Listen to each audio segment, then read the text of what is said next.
Kızım, kızga 40 үйдөн тыюу дейт. Ата-энеңин Россияга кеткенине 3 жыл болду.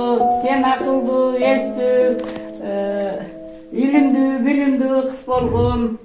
Уф, Тайны, күн эле ушу сөздөрүңүздү айта бересизби? Тажап кеттим. Баары эле менин жаш бала көрөт, өзүмдүн акылым өзүмө жетет да.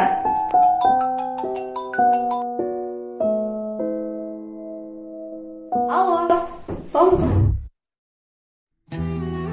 Сиз мага каршы болбой эле коюңуз. Мен өзүм жашайм, өзүм чечем. Кой кызым, өкүнүп калба, тагдыр кыйын нерсе. Жок, мен баары бир ошо балага тийишим керек. Не болуп кетти? Кетинде келин уруп калып эле скорый чакыртканбыз. Ол богор келине бала да болуп кеткен. Эмне кылабыз? Мен силерге башында эле айтпадым беле.